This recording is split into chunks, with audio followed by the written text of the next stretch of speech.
شیخ صاحب سورہ محمد صلی اللہ علیہ وآلہ وسلم آیت نمبر 38، 3-4 بڑے بڑے موضوعات.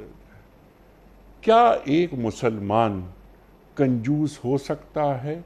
ارشاد. اچھا، پہلی بات ہے کہ سورہ محمد صلی اللہ علیہ وسلم اس کا ایک اور نام سورۃ القتال بھی ہے.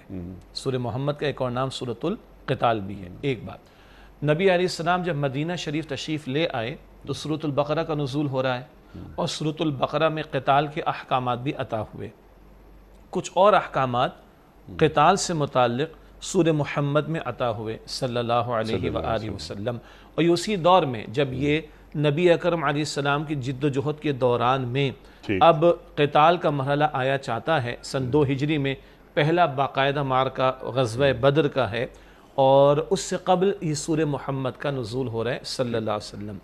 اچھا، مدینہ شریف آپ تشریف لائے ہیں تو کچھ منافقین نے بھی، جن میں عبداللہ بن ابی تو ان کا سردار تھا، ان لوگوں نے بھی حالات کو دیکھتے ہوئے اسلام کا اقرار کر لیا اور کلمہ گو مسلمان وہ بن گئے. اس سے کہ اقرار کیا جائے گا تو اس کو لیگلی مسلمان مانا جائے گا. البتہ اب تک نبی علیہ السلام کی جد و جہد میں صبر ہی صبر کے مراحل تھے. مکی دور میں، مدنی دور میں آتے تو قتال کے تقاضے اور انفاق کے تقاضے اور جان تک کا نذرانہ پیش کرنے کا معاملہ، یہ تقاضے سورہ محمد میں بیان ہوئے صلی اللہ علیہ وسلم. اور بٹ نیچرل جو ایمان کے جھوٹے دعوے دار ہیں یا جن کو دنیا محبوب ہو جائے تو وہ دین کے تقاضوں سے فرار اختیار کرتے، جن کو ہم منافقین بھی کہتے ہیں قرآن حکیم کی اصطلاح میں، جن کو جان عزیز ہے، مال عزیز ہے، تو وہ قتال فی سبیل اللہ سے، انفاق فی سبیل اللہ سے، کبھی راہ خدا میں ہجرت کا معاملہ پیش آئے، ان تقاضوں سے فرار اختیار کرتے ہیں. تو اس سورہ محمد میں صلی اللہ علیہ وسلم غزوہ بدر سے پہلے کے لیے رہنمائی، بلکہ یوں کہیے قتال فی سبیل اللہ کے لیے رہنمائی.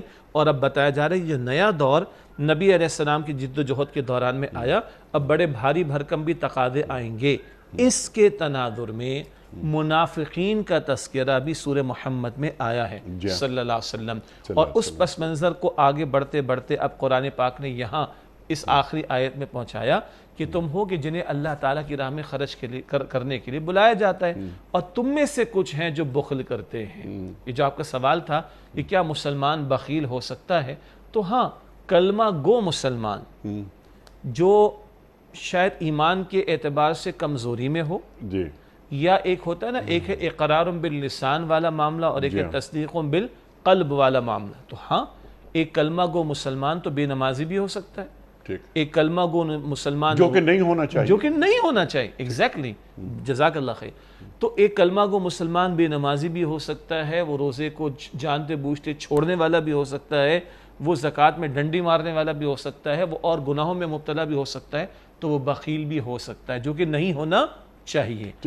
تو جس کے دل میں ایمان ہوگا اور جو آخرت کا طلبگار ہوگا، وہ تو آگے بڑھ بڑھ کر راہ خدا میں پیش کرے گا.